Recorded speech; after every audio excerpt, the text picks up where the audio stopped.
Hello and welcome. Thank you for joining us today. We're starting today with a poll, which you should see on your screen, and I invite you to respond to the poll. The poll is available in English and French. So I invite you to take a moment to read through the poll to respond. Please click submit so we can see your responses. This is one of several polls you'll see and have the opportunity to respond to today during our session.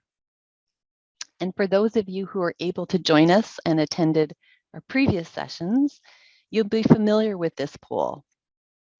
For some of you, this may be new. And with permission, we're building on Ed Connor's work from a previous session, and we're inviting you to respond instead of identifying where you're joining from by political boundaries, provinces, or territories, to consider the natural landforms that you live upon and the watershed that you live within. So you'll see on your screen the Arctic watershed, which includes the regions of Yukon, Northwest Territories, Nunavut, and Northern Quebec. The Pacific watershed, including British Columbia. The Prairie watershed, which covers the areas we often refer to as Alberta, Saskatchewan, and Manitoba. The Northern watershed, also known as Ontario. The St. Lawrence and Atlantic watershed, or Quebec. And the Atlantic watershed covering regions of New Brunswick, Nova Scotia, Prince Edward Island, and Newfoundland. And there are folks who have signed up and may be joining us from outside of these watersheds, and we invite you to share that with us as well.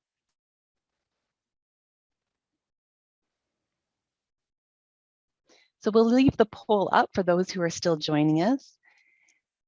But we will get started on today's session, which is the third and final session in a three-part Equity, Diversity, and Inclusion Virtual Learning Exchange. And if you missed the first or second session, the recordings are available on Healthcare Excellence Canada's website, and participants who registered for the series will have also received an email with a link to the recording. As well, the slides from both previous presentations are posted on our website, and the link to the recordings are being provided in the chat today. I'm Maria Judd, and I'm joining you as Vice President of Strategic Initiatives and Engagement with Healthcare Excellence Canada.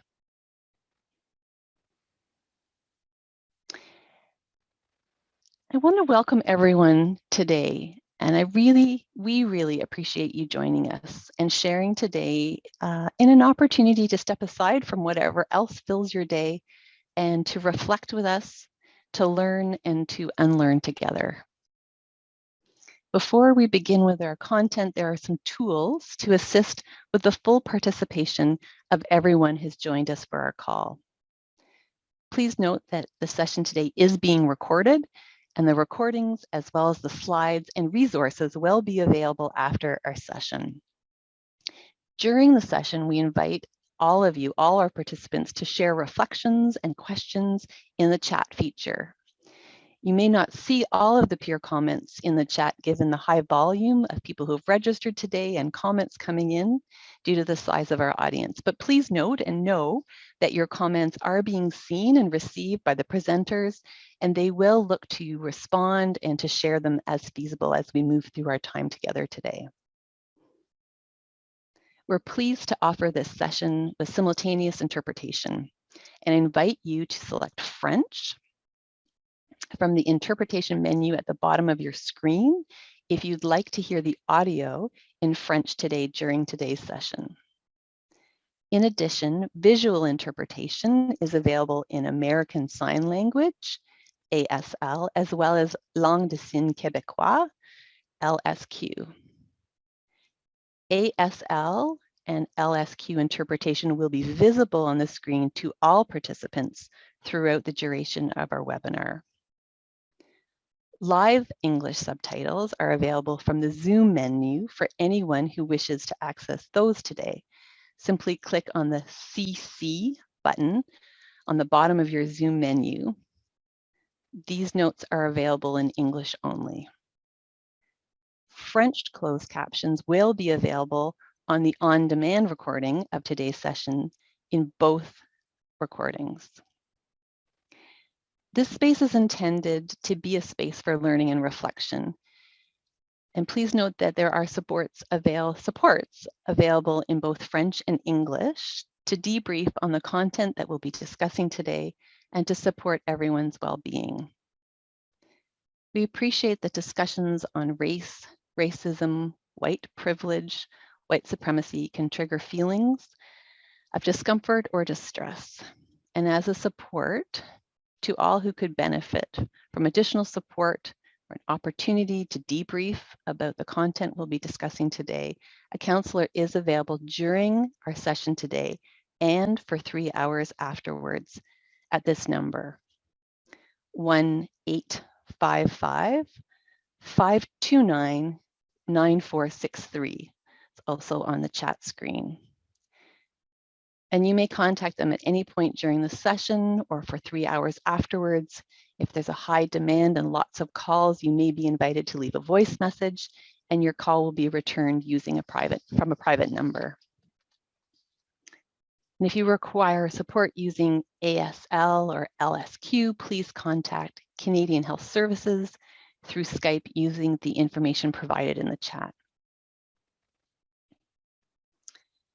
At Healthcare Excellence Canada, we recognize that we are still learning how to respectfully and meaningfully support reconciliation efforts and develop relationships and partnerships with First Nations, Inuit, and Métis governments, organizations, and communities. And as part of this journey, we're seeking to work together to enhance cultural safety and humility in health systems across the country. And as you would have seen from our watershed poll results, we're gathering today from a variety of places across the country. And I'd like to recognize that I'm joining today from my home office on the traditional and unceded territory of the Algonquin Nation, also known as Ottawa, where I'm really grateful to live, work, and play. There's a large tree outside of my window, which often reminds me of the teachings about land that I'm so grateful to have received, and the enduring presence of First Nations, Inuit, and Métis people across our land. Many of you are joining from across North America, and I invite you to take a moment to reflect upon the traditional land and territory and the original inhabitants where you reside. And if you're unfamiliar with the territory you're on and the history that has built and preceded it, Native Land Digital is a great resource, and we'll provide the link to this resource in the chat. I'm so grateful to be joined by my co-host today, Denise McCuaig, a Métis elder and Indigenous coach, who has been an Indigenous advisor through a number of boards and committees and roles, including, but not limited to, the Mental Health Commission of Canada, Sonia's Indigenous Cultural Safety Training Program, and Healthcare Excellence Canada. She's also the Director of Aboriginal Health for the Interior Health Authority in British Columbia. We also have our producers, Kelly Ripley, Gina Peck, Claire Gallant, and Jill Ritchie, who are operating behind the scenes today and providing us with technical support. Over 1,900 people registered for today's session, and we have a diverse group of individuals participating from regions across the country and internationally who bring a broad range of perspectives, experiences within healthcare and from other sectors. And we really appreciate people making time to join us today for this opportunity. A little bit about your host organization today. Healthcare Excellence Canada is a new organization with a relentless focus on improving quality and safety with and for everyone across Canada. Launched in the spring of 2021, Healthcare Excellence Canada brought together the Canadian Patient Safety Institute and the Canadian Foundation for Healthcare Improvement. And since then, many more new people and staff and partners have joined us. We recently launched our first strategy, developed with input from over 1,000 people from across the country from all provinces and territories.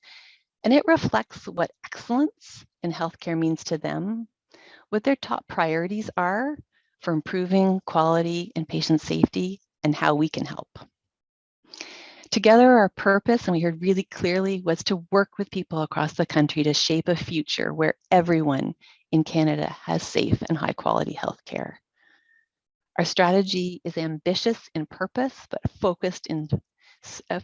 more focused in areas we're really trying to move the needle and the dial on in improving care of older adults with health and social needs, care closer to home with safe transitions, and ensuring that we're learning from and identifying innovations and better ways of organizing, funding, and providing care as we move through the pandemic and into the future.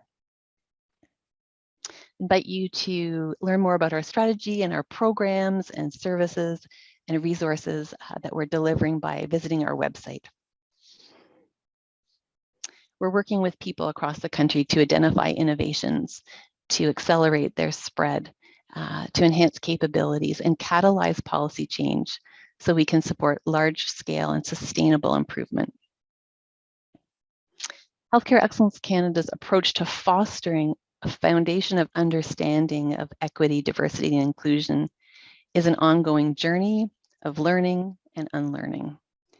And we know that we, as an organization, embarking on this work, we have much to learn and unlearn, and it will impact everything we do, including who we partner with, how we partner, how we select and design and deliver and evaluate our Healthcare Excellence Canada-led programs and initiatives. And as we move along this journey, we're seeking to ensure that our approach is evidence-informed, reflects current thinking and learning in this area, and is aligned with organizations across the sector and beyond. And we invite you today, and we invite our partners and organizations and communities we work with to join us on this learning and unlearning journey. I'm so grateful for Denise for co-chairing the advisory group that has designed this, co-designed this EDI Virtual Learning Exchange Series, and for co-hosting today's session. And I'll turn things over to her now. Over to you, Denise. Merci, Maria, and good morning to everyone. The Equity, Diversity, and Inclusion Virtual Learning Exchange was co-designed with an advisory group, which was co-chaired by myself and Carol Fancott, the Director of Patient Engagement and Partnership with Healthcare Excellence Canada. We were able to bring together diverse perspectives of the health system, including those with lived experience, other pan-Canadian health organizations, and provincial quality councils. The advisory group provided guidance, insights, and perspectives on the content for the virtual learning exchange and identified relevant supports to work towards creating a safe environment for learning exchange participants. They spent a lot of time thinking about the challenges that thinking about our personal safety and the challenges that speaking about our personal privilege can bring to us on an emotional level. And I'm very pleased that Healthcare Excellence Canada took the advice of our group and provided counseling services, that we have this available in both official languages and that we also have it available in ASL. I would like to acknowledge the members of the advisory group and thank them for their guidance. Thank you to Tammy, Audrey, Anila, Salima, Claudia, Kadisha, Amy, Jenny, B, Amy, and Jill for all of your input into what I think will be an incredible session. In today's session, Opening Ourselves, Understanding Unconscious Bias and Its Role in Practice, it is the third in a three-part series that builds upon the foundational content from the previous two sessions. In those sessions, we explored how systems of inequality create unearned privilege for some groups and unearned disadvantage for others. We looked at how intersecting systems of oppression create patterns of advantage or disadvantage. Recognizing our own position within systems of oppression is a pathway to critical allyship. It's focused on dismantling the systems of inequality that result in health disparities. This session looks more deeply at the impact of unconscious bias within a healthcare environment. Participants will learn about trauma-informed, relationship-based approaches to patient engagement that have helped build trust, promote safety, and foster inclusion within a health region. I am pleased to introduce today's presenters, Colleen Schneider, Patricia Bocangel, and Perez. Together, they bring a wealth of experience and draw on their diverse perspectives with the healthcare system. I would like now to hand it over to Colleen, Patricia, and Sem to lead us through what we will be having as an engaging and thought-provoking session. Merci. Thank you so much, Denise, for your introduction. Good morning, I'm Colleen Schneider. My life has been shaped by the unearned privileges that I have because I'm white, cisgender, straight, and middle class. I'm a third generation Irish, Scottish, Welsh, British, Canadian. So I've got the islands covered. And I live with my family on Treaty 1 territory in the city of Winnipeg, the ancestral lands of the Anishinaabe people and the homeland of the Métis Nation. The water that my family and I drink and use is sourced from Shoal Lake 40 First Nation. And I'm committed to continuing to learn about how colonization has harmed and continues to harm and impact generations of First Nations, Inuit, and Métis people, and to support and be actively engaged in the process of reconciliation. I studied city planning in university because I wanted to do something to help improve people's lives. I have worked in many different fields, including nonprofit housing, child welfare, community development, and mediation. And for the past 20 years in the healthcare system, engaging and empowering patients and families to share their experiences, their perspectives, and their ideas. Working together, we're trying to build an equitable and compassionate healthcare system in Manitoba. Not an easy task, and we're not quite there yet. I was invited to lead the session today not because I'm an expert on unconscious bias or anti-racism, but to share my own experience as a health engagement practitioner, using a lens of equity and inclusion in my work. HEC challenged me to use my experience engaging on topics of unconscious bias and anti-racism, and to consider how my own unconscious bias or our collective unconscious biases may be influencing how we plan and carry out our engagement work. So I began this process by reflecting on my own work.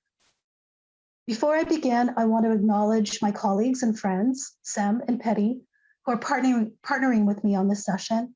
They will be sharing their own unique perspectives and learnings, and I'm truly thankful for their involvement. Opening Ourselves, the title of this webinar series, speaks to the vulnerability that happens when we allow ourselves the possibility of being challenged, of considering a different way of knowing and being and acting, of allowing something to happen to us that may change us. For those of us sharing, it requires us to publicly share our own experience and the personal and professional growth that comes with this process. As both Maria and Denise stated in the opening, this is the third in a series of 3 webinars to lay the foundation for taking an anti-oppression approach to equity, diversity, and inclusion in health engagement. In the first 2 sessions, Ed Connor and Stephanie Nixon presented the COIN model, a framework for understanding the impact of unearned advantage and disadvantage produced by social structures using an intersectional approach to analyze systems of inequality. That's quite a mouthful, and just so unbelievably important to be looking at. These forces shape who is healthy, who is ill, who accesses care. Stephanie highlighted that we've framed the oppressed, those at the bottom of the coins, as the problem, but it's the system itself that's the problem. This thinking has allowed the privileged to continue to benefit from unearned advantages and not be challenged to see their true relationship to the system of inequity. But I am compliant and I am not neutral or unconnected. Those who have found themselves on the top of coins, and I find myself on almost every single one, need to reorient themselves and see their own role in upholding systems of oppression. We need to learn from the experience, give credit to, and work in solidarity with those who have been oppressed and disadvantaged by these social structures. And this is where we begin today. The challenge of shifting the thinking of the organizations and institutions we work for, and how we make the shifts within ourselves in our work with others, so that we can, and I'm using Stephanie's words because they're pretty great, partner meaningfully, innovate courageously, act with integrity, be inclusive. My hope for this session is that you'll be able to better understand and acknowledge the biases that we all have and how they impact our work, and consider slowing down engagement, taking time to build relationships, identify and address our knowledge gaps, and use a partnership approach to engagement that spells out our commitments and accountabilities to each other. So we're going to launch the second poll of the session right now. I think it's going to come up soon. There it is. Oh, and I've lost my notes, so I'll have to take that away just a sec. Oh, I've really lost my notes. Hang on. Oh, here we go. Sorry. So we want to find out how much you know about unconscious bias, where if this is new to you or where you're at with it. Maybe it's new, you haven't heard of it. Perhaps you have some awareness of it or a good understanding. Maybe you've done some personal reflections. Maybe you've actually begun to consider how they impact your work. So please take a moment to put in your answer there. The polls will close shortly. We'll give you a minute or so. If you don't have a chance to answer, you can put your responses into the chat box and they'll be entered in after. So I'll give you a chance to look at that. And you know what? I've actually lost the poll, so I'm wondering if Maria could summarize sort of what you're seeing on the poll, because I can't see it anymore. So here's, I'm just run into a problem that I didn't think I'd have. I'll try to see if I can find it again. Thanks, Colleen. I see the poll is still up on my view, and I don't see the results coming in. So perhaps people are still having an opportunity to respond. Oh, there they are.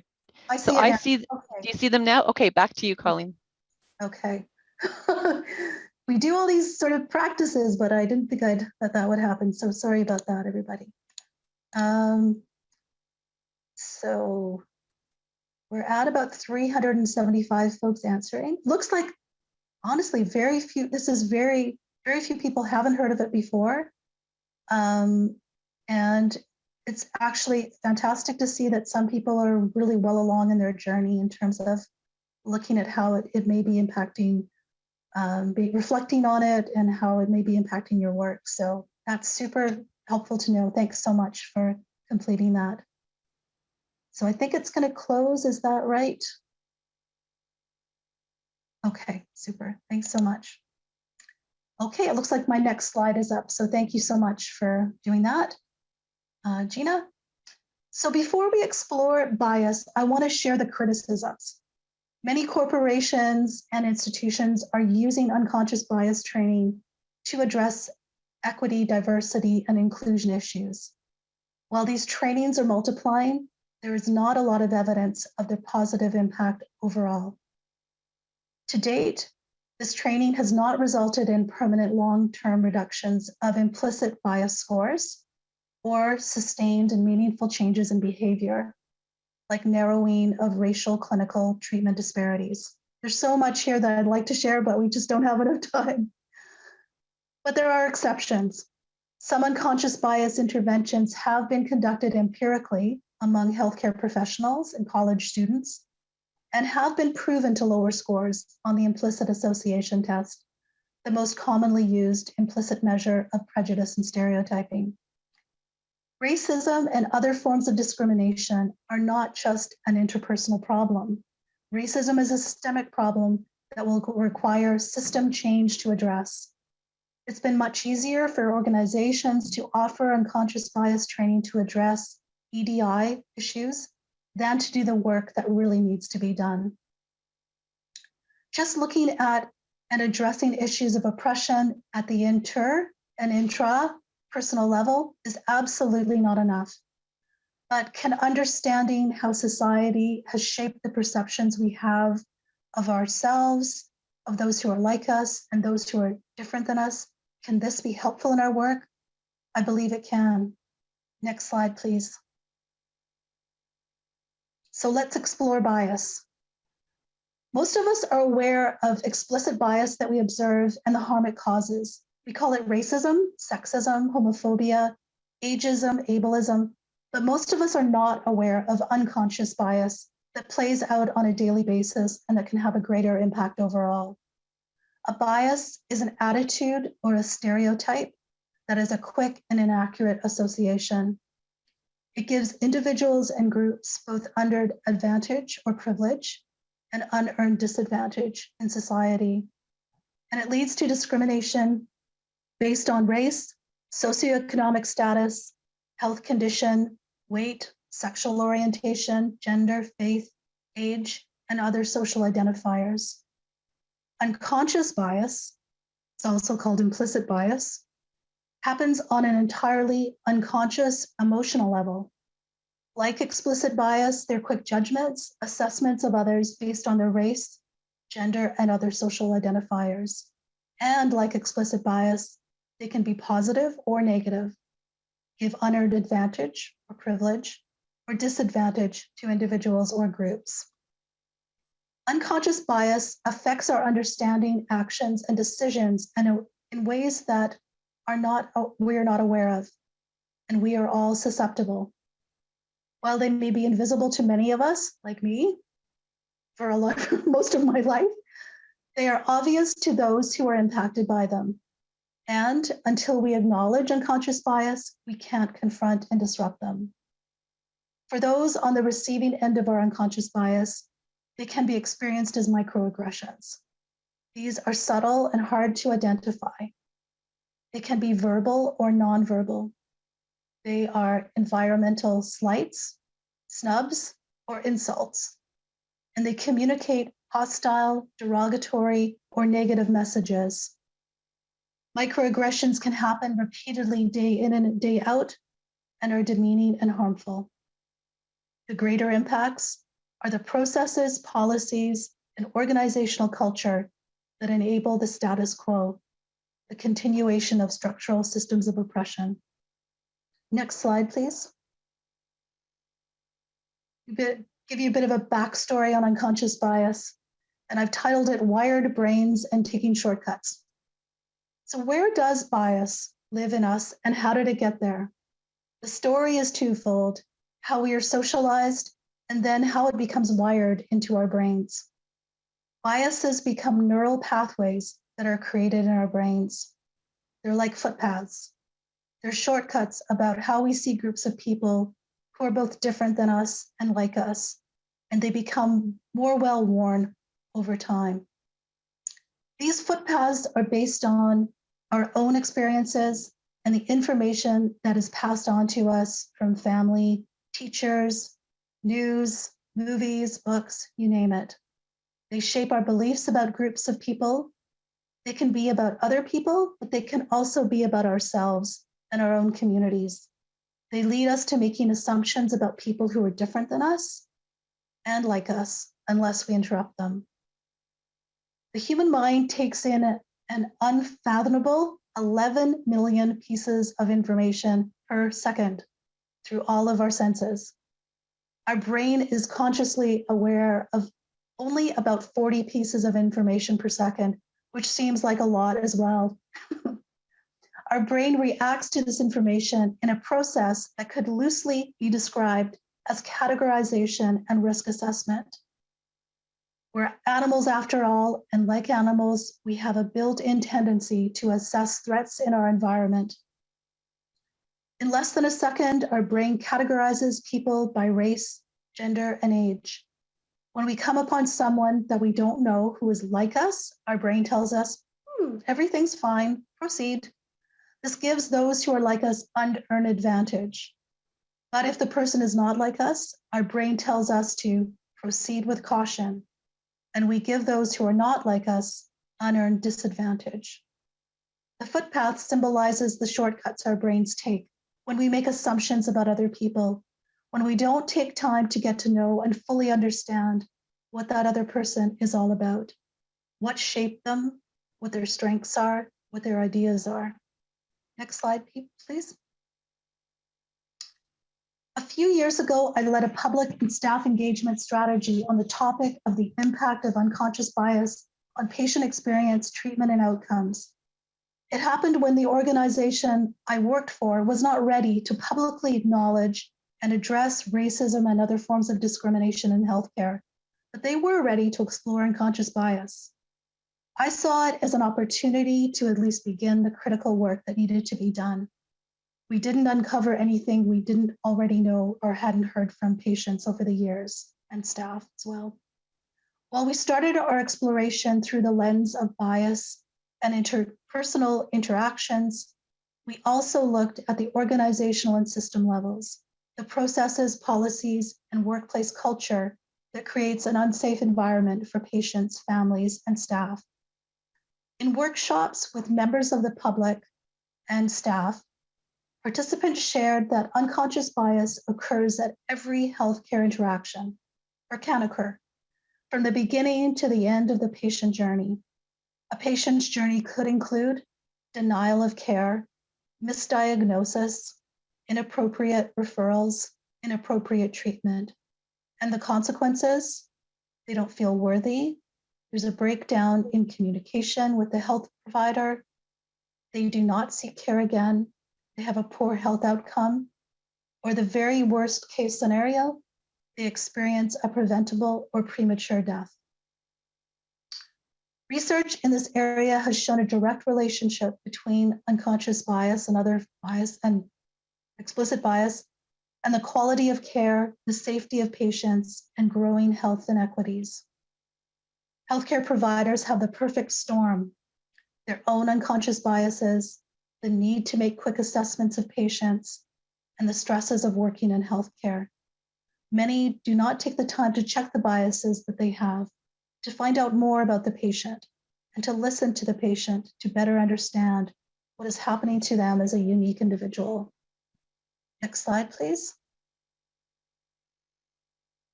Can unconscious biases be impacting how we engage? The chances are very high that they are. Critical reflexive practice refers to the action of critically reflecting how our own values, assumptions, biases, and actions have been informed by larger systems of power, which can uphold, reproduce, and reconstitute oppression and privilege. So how are our values, assumptions, and biases impacting our work? In our efforts to be inclusive, have they limited how effective we are? Think back to how our unconscious biases give unearned advantage or privilege to those who are like us and unearned disadvantage to those who are different from us. We need to start acknowledging how it is impacting who we engage. We also need to consider how it is impacting the topics that we engage on and how we explore those topics. This can be influenced by our own life experience. We may not include aspects that would be very important to people who've had lives different than our own. So think about how unconscious bias might be influencing your work. What personal biases might I be bringing into my engagement practice? How could these biases impact the overall approach I take and the different stages of engagement? And the big question, Is my work contributing to upholding, reproducing, and reconstituting oppression and privilege, otherwise known as the status quo? Or am I part of the work to make real change in the system?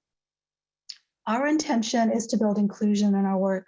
We want to capture as many different voices, experiences, and ideas as we can.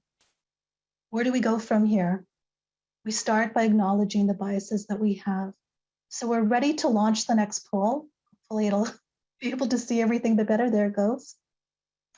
So this poll, this is a trickier one because it's very personal. And it's something to think about. If you feel like you'd rather just reflect and not participate, totally understandable. But it's an important part of the work that we have to do personally. So if you could take a bit of time to think about what biases that you need to be aware of and work to interrupt. The ones listed here are generational, race, ability, gender, affinity, which is really that, having sort of giving advantage to people who are like you, or sort of having an affinity for people who are like you. Mental health, sexual orientation, age, religion, and socioeconomic.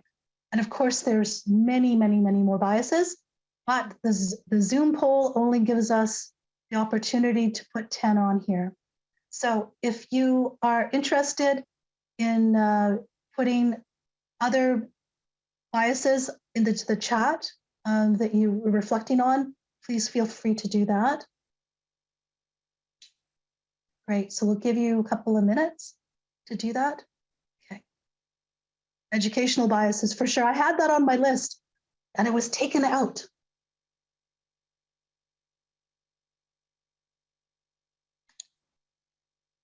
I think ability is on here, yeah, okay. Great, so are we starting to get the results in yet for this one? So you can see that the work is definitely gender ID. Yeah, lots. Yeah, I had weight on there too. Yeah, maybe Zoom will allow more entries for polls. We can offer that feedback. There's so many. Yeah. Okay.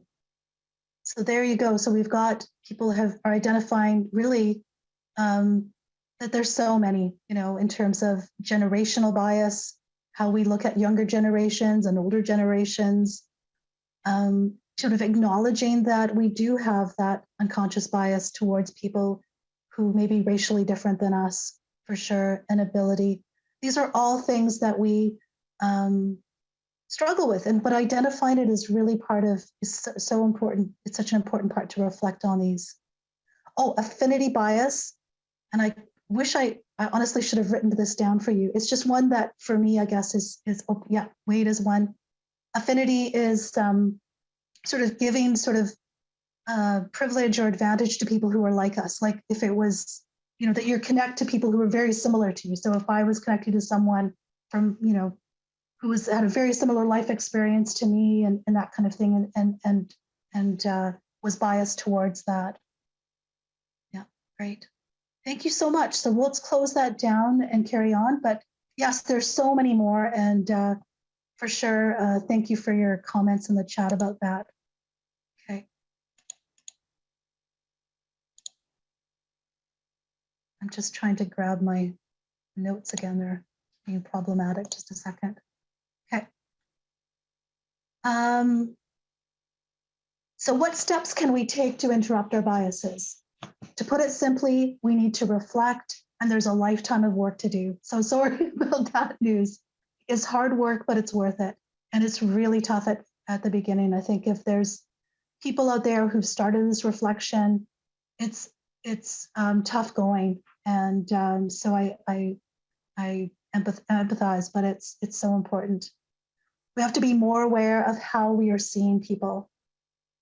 And are we giving people unearned advantage, which sometimes we call it the benefit of the doubt, and on others unearned disadvantages? What biases are surfacing as we're starting to do this reflection? And I call this part of the journey, make the unconscious conscious. Start to question, it's important to question ourselves about any cultural or racial stereotypes that we have, and to think about where that came from, and replace with facts and fill those knowledge gaps. So that's a little bit of poetry in the middle of this. We need to interrupt biases and turn judgments that we have or assumptions that we're making into curiosity. So instead of, quickly assuming things about someone who's different than us that we don't know, let's start to be curious about that person. What's their life like? What do they care about? What matters to them? We need to monitor the impact of our biases. How have my biases been impacting other people? The relationships that I have or don't have, where I live. So there's so many ways that they have been. So it's good to take time to think about that. And read. Reading is key, and talking to people about bias, racism, anti-racism. Go to plays. Theater is a great place to learn about people and what they go through, etc. See art, learn about people who are different than you. So now we're going to turn to our engagement work and some questions to get us started there. Cool. I think I did mention this, but think about how your biases are impacting that work. Who are you involving in planning and facilitating engagement? Who are you engaging right now? How broadly? Who's missing? Whose voices are influencing decision-making, quality improvement, and planning? I think, many people that I've talked to who work in the area say they're often people that look like me, white middle-class women in their 50s, that have the time, are very keen, which is great. But we're missing a lot of people in this. And I think we really need to acknowledge that. And then we need to ask ourselves, if I'm not engaging broadly, why? And maybe it's easier, obviously, because there's going to be the people that are interested, they're going to come forward, no problem. Maybe you've always done it that way. Maybe you don't have the support to take the time needed to do it differently, or have the resources. Maybe you don't have the connections or the relationships that you need to do it differently. And maybe you're afraid. It's out of your comfort zone. So we're going to have another poll. And so I think that is that poll coming up. So this poll is, how do you feel about how broadly and inclusively you've been engaging in your work? So you've got a few choices here. Not sure how you feel about it, which is totally fine. Not very good, pretty good, very good. I'm excelling at this. So share sort of where you're at in terms of this. I would say I sort of go between, I would never say I feel like I'm excelling. No way, never.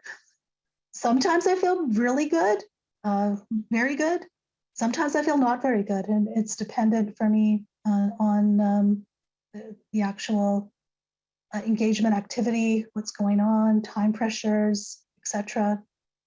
But take some time and share sort of what your thoughts are about that poll.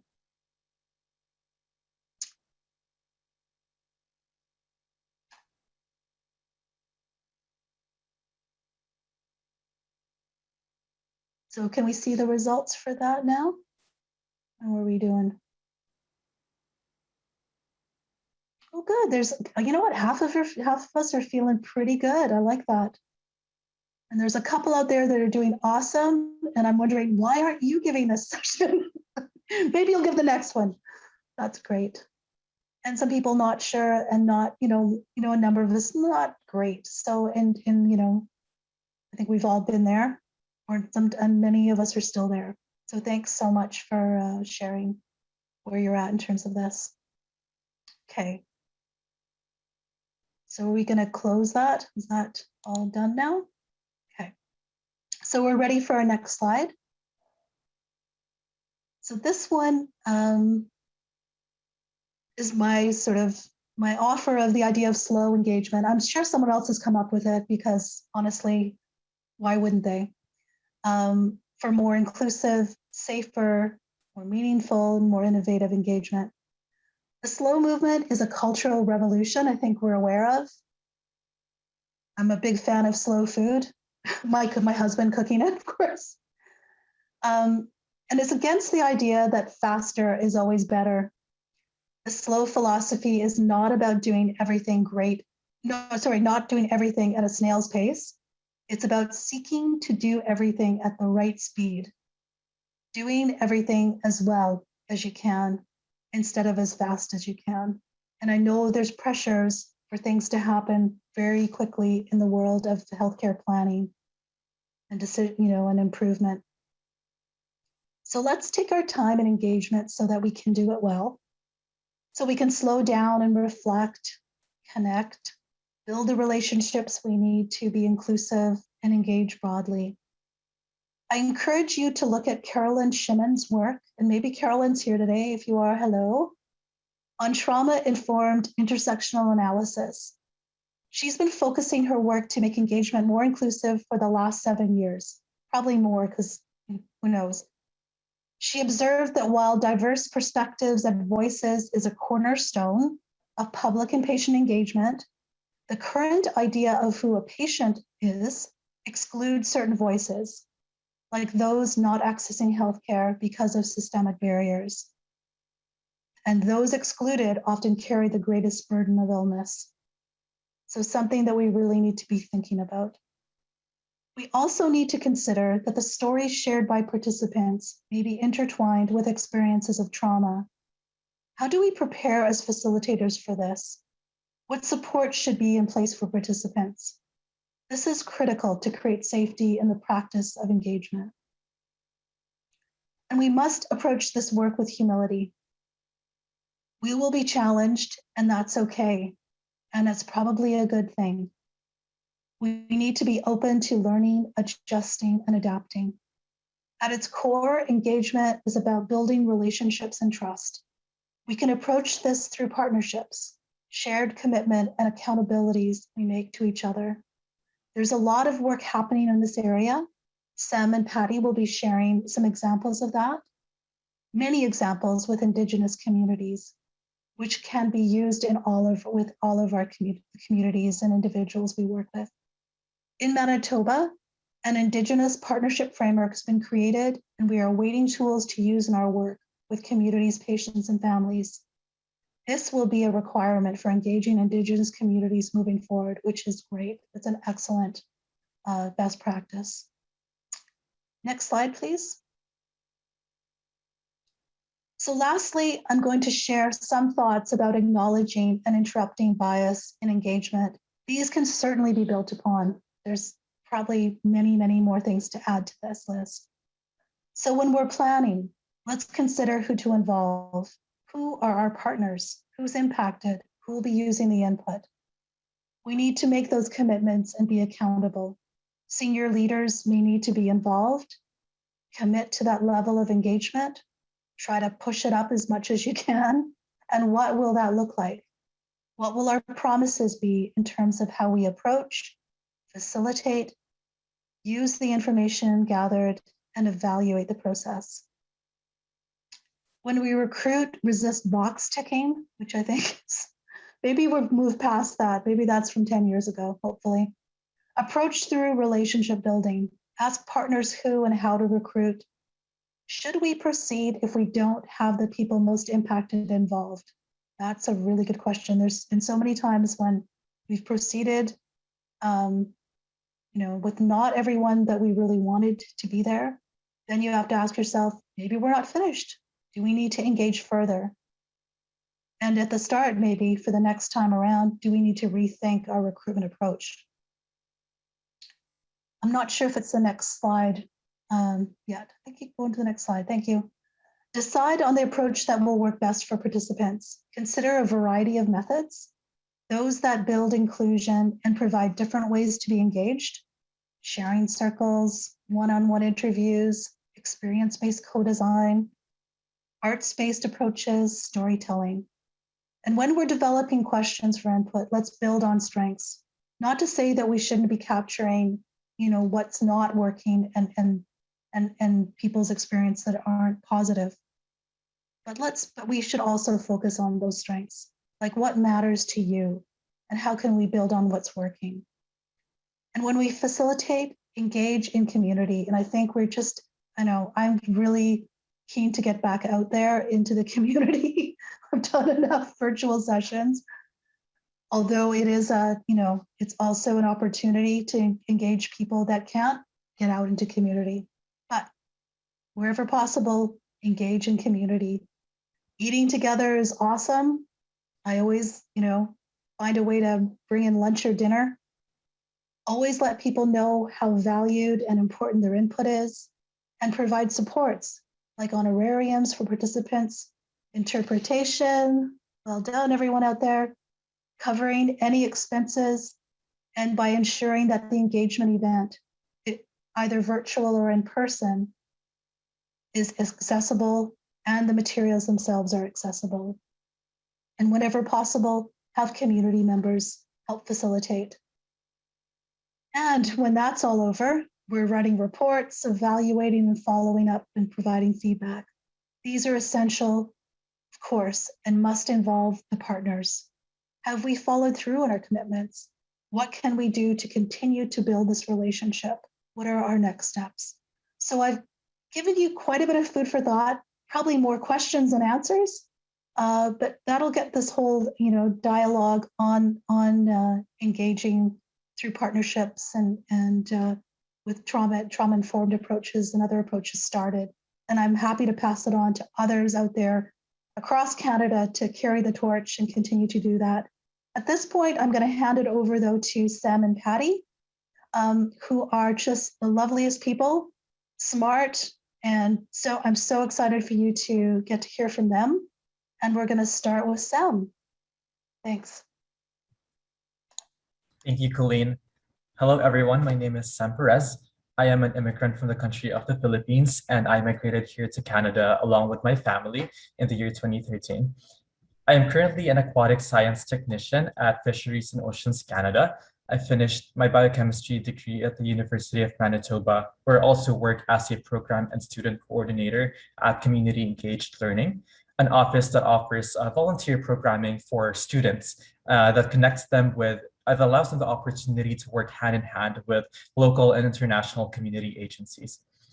Most of the work I did revolved around programming and engagement with local agencies in the North End and West End area of downtown Winnipeg in Manitoba. And additionally, I worked with Colleen as a public advisor in one of the local health involvement groups that she spearheaded and facilitated. So for the next 10 to 15 minutes, I will be talking about number one, my experience with a local health involvement group, and number two, speaking from my past experience with community engagement, share with you my perspectives on what I think constitutes a safe and inclusive environment, and any advice that I can give for ethical ways of involvement and engagement. So before I start, I wanted to say that I am not a professional expert in community engagement. However, I do have a wide experience on it, and I have the willingness to share my learnings from those experiences with all of you today. So with my experience with a local health involvement group, this group is an initiative whose aim is to gather people from various communities. So thinking about ethnicity, culture, gender, and all others, and be able to create an open space for everyone to provide their own opinions on specific healthcare topics that are considered relevant and rampant in our own communities. So for example, one of our topics that we talked about in 2020 is the impact of unconscious bias in the healthcare system. So in this involvement group, I would describe it as an atmosphere of intellect, equity, and respect. During my time there, I was a student. I was a part of a visible minority as a Filipino/genderqueer person. And to top it all, I'm also an introverted, anxious person. So on my first day with all of those factors intertwined, I was definitely intimidated to see the diversity of people of community members and public advisors who have expertise in their own fields. And given my status and personality, there was definitely that stereotype threat and imposter syndrome that I felt, which is probably an impact or legacy of past experiences that I've had with systems and groups that were built upon paternalistic colonist ideals. However, with the way that this involvement group worked, through various opportunities for group collaboration, open communication, and critical self and group reflection in a safe and equitable space, which, by the way, required an active effort from everyone in the group to establish, it immersed me in this experiential learning environment where, through an opportunity of making mistakes and learning through those mistakes, it allowed me to realize and be aware of my own positionality, as well as the positionality of the people that I work with. So in this way of relating, it allowed me to realize and debunk the implicit biases that I had within myself, as well as any biases that I may have had towards the people I am working with. And from that, there is that consequential effect of comfort that I felt, that it made me more effective towards engaging in intellectual discourse with my fellow public advisors. So yes, that's my experience. So the second question, in my perspective, what is important to create a safe and inclusive environment? And what advice can I give for good ethical ways of engaging and getting involved?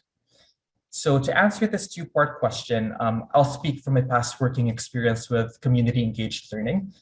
So one of the major projects that the project coordinators in our office have undertaken is called the Working in Good Ways project. So this is a framework that focuses on an Indigenous lens in offering a set of 7 principles and practical strategies that community members or engaged learning practitioners can apply at different stages of their work.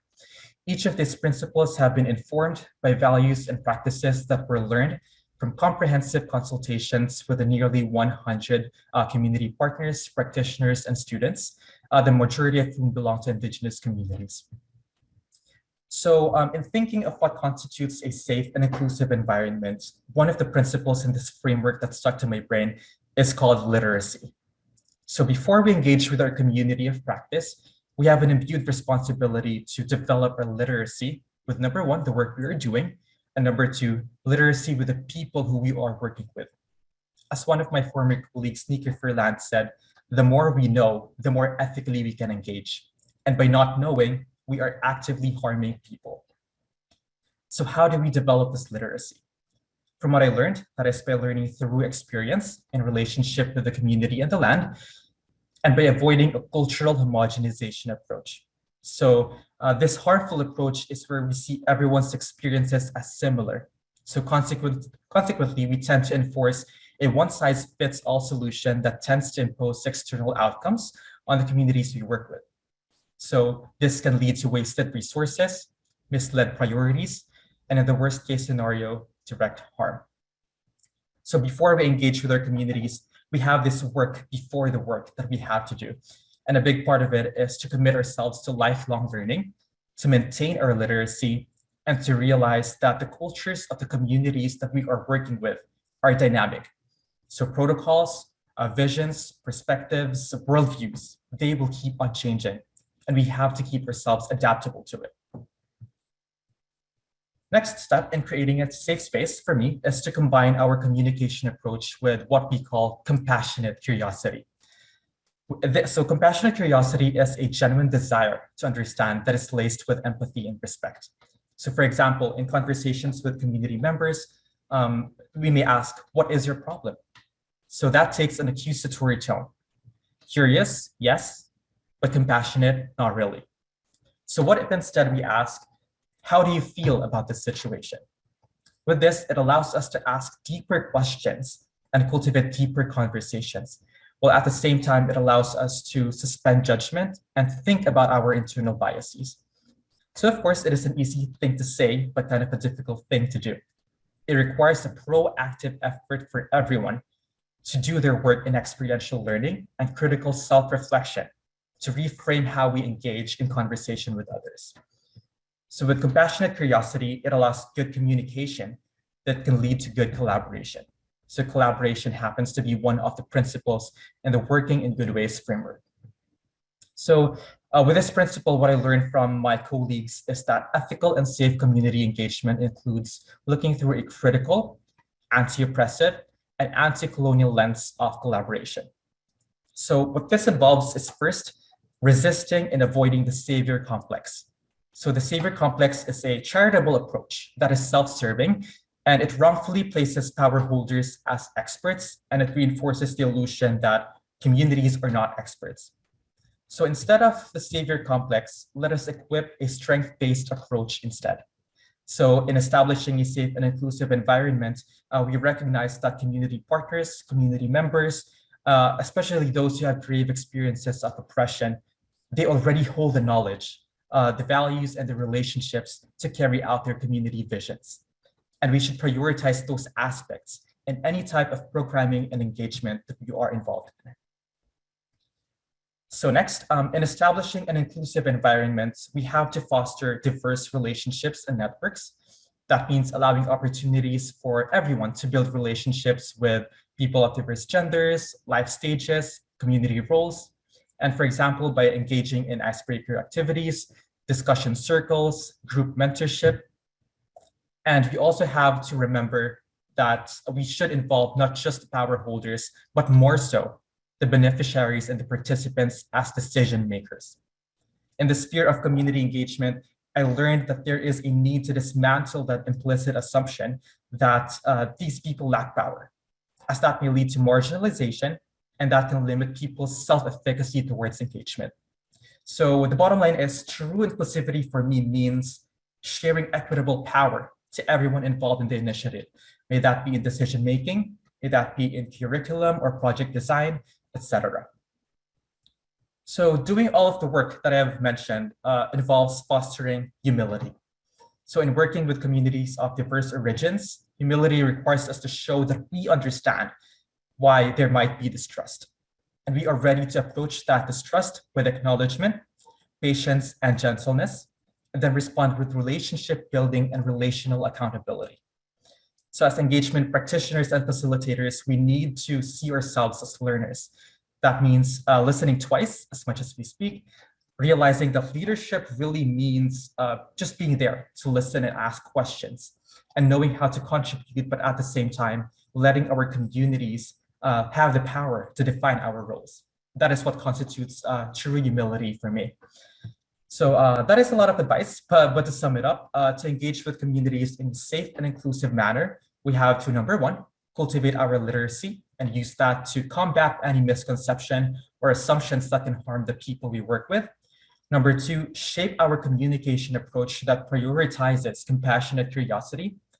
Number three, to use an anti-oppressive and decolonial lens of in our collaborative practices.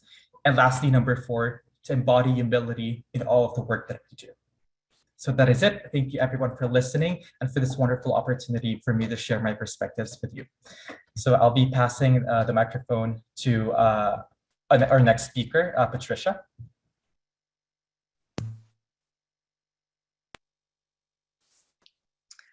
Thanks, Sam. Great reflections. I'm very happy to be here, and I wanted to start by expressing my gratitude to Colleen for the invitation to be a part of this session, and to Healthcare Excellence Canada for offering this learning series and for the support provided in preparation to today's session. My name is Patricia Bocangel, and I'm a cisgender mestiza from South America. I am of Indigenous and European descent as a result of truth colonization by the Spanish. I came to Canada in the early 2000s, and I'm grateful that I can call this country my home. I recognize that my family and I live in Treaty 1 territory and the homeland of the Métis Nation, and I am committed to take action towards reconciliation, both in my personal and professional life. I've worked in CancerCare Manitoba for about 10 years and in healthcare for 15. 2 years ago, my portfolio got expanded to include being the program lead for the Underserved Populations Program, a program that supports CancerCare Manitoba in providing equitable care to populations that are underserved by the healthcare system.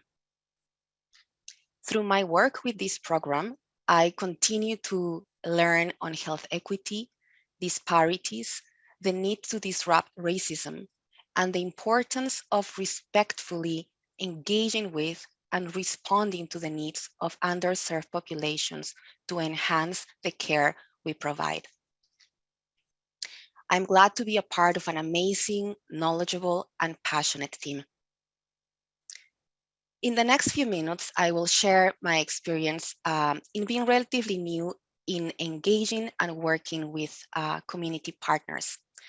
I will share some of the most valuable things that I think I'm learning and unlearning in my journey with practicing engagement in a meaningful, respectful, and collaborative way. The context of this learning is related to my experience first being a part of a First Nations-led planning committee that worked at developing patient support webinars for patients and their family from a First Nations perspective. And secondly, playing an active role in further developing a relationship and partnership with Southern Chiefs organization. This is an Indigenous organization that represents 34 Indigenous communities, 34 First Nations communities in Southern Manitoba. As a result of this work, last fall, we offered a series of 7 patient support webinars developed from a First Nations perspective. Next slide, please. And we have started an initiative with Southern Chiefs organization to engage with First Nations leaders and communities in the south of Manitoba to identify meaningful, realistic, and culturally responsive action items to enhance carcin control and outcomes in First Nations citizens on and off reserve in the south of Manitoba. Through my interactions and work with my team, with the webinar planning committee, with Grandmother Chickadee, who was the elder guiding this work, and through my interactions with Jennifer Moore Rattray, the Chief of Operations of Southern Chiefs Organization, I have learned valuable conceptual and practical things, and I'm thankful to all of them for this and look forward to continue to learn. So here are some of my reflections. Trust is essential to relationship building. It is difficult to build and very easy to break. Relationships based on trust take time, and we need to make time for them. We need to reflect on the reasons for our wanting to engage and be prepared to follow up on the recommendations given to us. We need to genuinely understand that communities are the experts in what they need and on how we need to work together to achieve a common goal. We need to be humble and understand that they will guide us in our work with them. For those of us who work in non-Indigenous organizations, we need to be willing to work in ways that are different to what we may be used to. We need to be open to listening to how things might be better done in community. We need to manage our biases, our defensiveness. We need to be receptive to feedback and open to adapt existing processes to be able to engage in a good way. There is a lot that we don't know, and it is our responsibility to learn. We can do this in many ways, through school, courses, by reading books, guidelines, frameworks, listening to podcasts, etc. We need to understand that even after making ourselves familiar with this, there is still a lot that we need to learn, and that is okay. We need to work towards being prepared, for sure, but also understand that we will likely make mistakes, that we need to own them, genuinely apologize for them, and learn from those as we as we grow in our engagement journey. I remember the time when I was going to meet Grandmother Chickadee for the first time. In working with an elder, they need to be offered tobacco when we ask them to share their knowledge. I was excited and nervous because I had never offered tobacco before. In reading the cultural protocols and policies for working with elders on a Canadian university website, I learned that when offering the tobacco, I needed to put it in front of the elder, because if I handed it directly, it would not be giving them the choice to accept or decline the offering. In preparation for my meeting with Chickadee, I wrapped the ceremonial tobacco in a red cloth, and at the meeting, I placed it in front of Chickadee on the table, and I offered it to her. She kindly explained to me that it was important for her that I offer the tobacco directly by placing it in her hand, as this way she can feel the energy with which I am offering the tobacco. A couple of weeks ago, when I was talking to her about sharing our story, she explained to me that sometimes the spirit speaks through the tobacco to her. So back then I apologized and I did offer it into her hands. And I shared the perspective that I had learned from my reading. She was understanding. And since then, I've placed the tobacco directly into her hands when offering to her. Like in this example, our own experiential learning is extremely valuable too. We need to be open to learn and also unlearn. And I'm sharing this story with you because it's something concrete that you may remember and that you may find useful. We need to understand that every community is unique, and the same applies to every person. That what we see as a priority may not be a priority for a given community at a given time. That we need to be respectful of that, and we need to continue to reach out patiently and kindly until they are ready to engage with us. Respectful relationships are reciprocal. They need ongoing nurturing and building. Also, a relationship does not end when a project or initiative ends. Continue to be in touch, help and support each other. For those who work in non-Indigenous organizations, it is our responsibility, I think, to share our learnings with our leadership, to develop capacity in them as well, for them to enhance their understanding and ability to support practicing engagement in a good and respectful way. And for this, we need courage. I encourage you to read Working in Good Ways, a framework and resources for Indigenous community engagement. This is the work that Sam referred to during their presentation. It is an excellent, insightful resource that has meaningful teachings and practical suggestions to consider in your engagement journey. So to summarize, the key words that come to me when I think of engaging in meaningful and respectful ways are trust, time, different ways of working, adapt, lifelong learning and unlearning, heterogeneity, priorities, reciprocity, ongoing building and ongoing nurturing, and also share your learnings and contribute in developing capacity. So those are my learnings, and I thank you for listening. And I think now it's time for our last poll.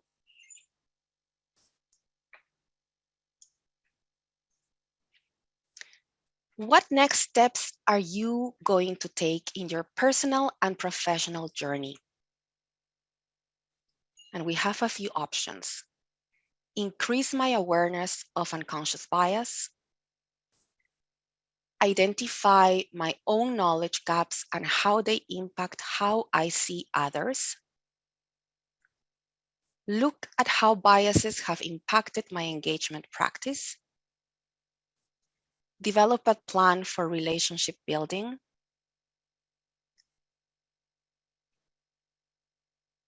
connect with other engagement practitioners to explore this topic, look at resources for more inclusive and safe engagement, other, and I'm not sure. So let's wait for a few moments for people to respond to the poll.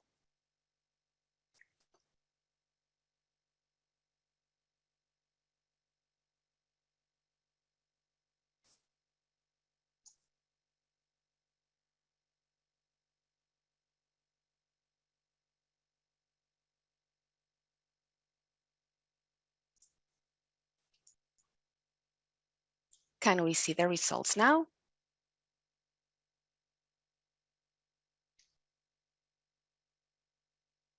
Okay. So we see a variety of responses here. About 40% of the audience is, they are thinking of increasing their awareness of unconscious bias. More than half are going to identify their own bias, or their own knowledge gaps, and how they impact the work they do. Almost 50% there will look at how biases have impacted their engagement. About 30% will develop a plan for relationship building. Another 30% will connect with other engagement practitioners. About 60% will look at resources for more inclusive and safe engagement. We have 2% that have selected other, and a few that have selected I'm not sure. And that's entirely okay. There's a lot of information to reflect on. Thank you for sharing that. And now I'll pass it back to Colleen.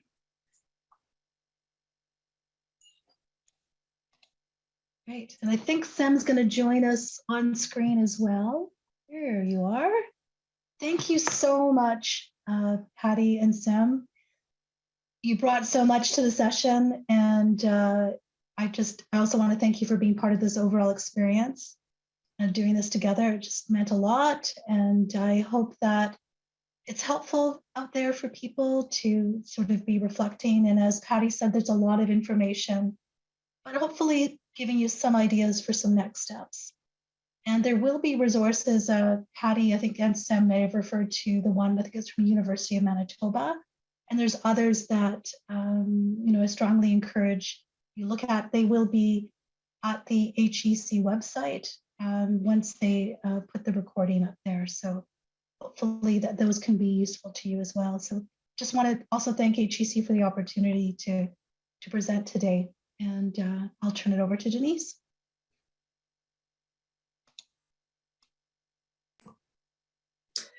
So merci and thank you, Colleen and Sam and Patty. I was taking copious notes as you were sharing, and I just wanted to share with the group some of the things that stood out for me. I think the first was the question you asked at the very beginning, Colleen, is how our own unconscious bias impacts our work in patient engagement. It's certainly what has motivated me to be part of today's session. You suggested that we take the time to understand differences. You recommended that we slow down our processes. And you made a comment about engagement as being a shared commitment and accountability. And I have to say that when you first shared that statement, I was a bit challenged to think about what shared commitment and accountability might mean. But then Sem spoke. And Sem, I want to thank you for your generosity in being vulnerable. You shared with us your own experience of being asked to be engaged in responding to questions about how healthcare is received. And you talked about how you believe that you were impacted by your past experiences. And you acknowledged that you were a bit uncomfortable when you first arrived in what seemed to be a diverse group of individuals who were different from yourself, and the perception that there were people who were content or professional experts present. And I, as an Indigenous woman, have certainly had that experience many times, but I thought that your willingness to share that with us today was a beautiful example of reflective practice and taking time to understand difference, which was shared by Colleen. You also talked about one of the 7 principles in the Working in Good Ways, and it was literacy. When you first shared the word literacy, I had my own unconscious bias assumption. I assumed you were talking about the language we use when speaking to others. But you were actually speaking about investing in your own understanding of the people different from yourself that you would be engaging with. And you talked about doing pre-work and pre-learning to begin to understand more about those you were going to engage. My heart rejoiced at that recommendation. Too many times I've had healthcare providers come to me, perhaps to query about diabetes experiences, and I will find myself spending most of my time explaining what it is to be Métis. And so to think that you would honor me with learning about that before you asked about my diabetes would really be a wonderful experience. And you also recommended that the beneficiaries of the change in the healthcare system we're seeking need to be the decision makers.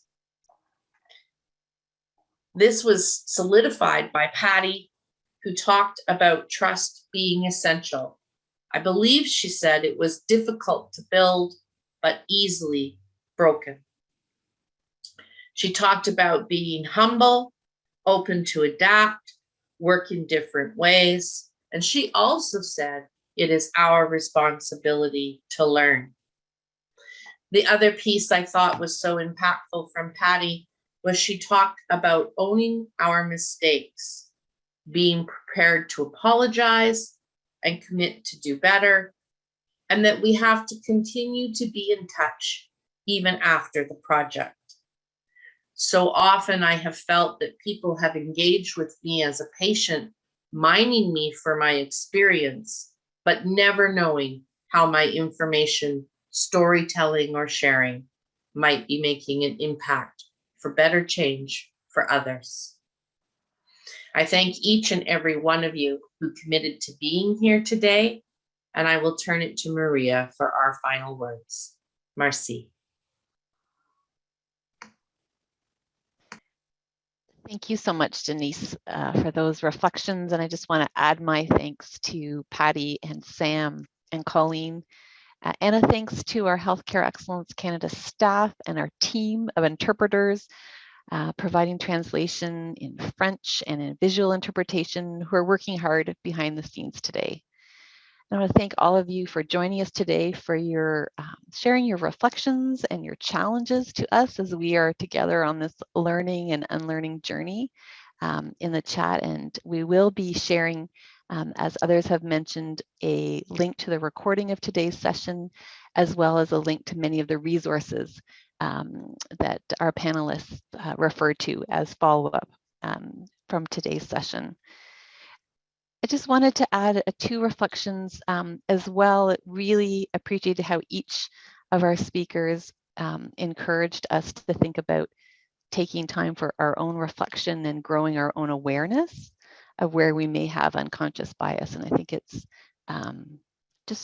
and I saw some of the reflections in the chat and the responses, and that's certainly one of my takeaways, as well as a challenge that came through the chat about the language we use when we're talking about and learning and unlearning, and how academic that may seem as well, and how does that help us or not help us as we move forward. So thank you for those who shared those reflections and challenges to us in the chat. Also a takeaway for me. So we appreciate your feedback. There is a link in the chat to a short evaluation form. And we would really appreciate you taking a few moments to share your additional feedback by that mechanism as well. It helps us plan future events and initiatives going forwards. Did want to remind everyone that if you'd like to debrief about the content discussed today or looking for support for your well-being, a counselor is available for 3 hours following today's session at the phone number 1-855-529-9463, which is also going to appear in the chat in a moment. I also invite you to follow up, to reach out to any of the staff at Healthcare Excellence Canada, to connect with our team if you have suggestions for future speakers, future learning, if there are ways we can support some of your next steps that you identified in response to our 5th poll. Again, thank you to all of our speakers, to Denise, my co-host, to all of our staff and interpreters working with us today, and to all of you for joining us on this journey of learning and unlearning. And we look forward to hearing from you by the survey and continuing to engage as we shape our next steps in learning and what this means for the work we do with and for people across the country to improve patient safety and quality. This concludes our session today. Take care.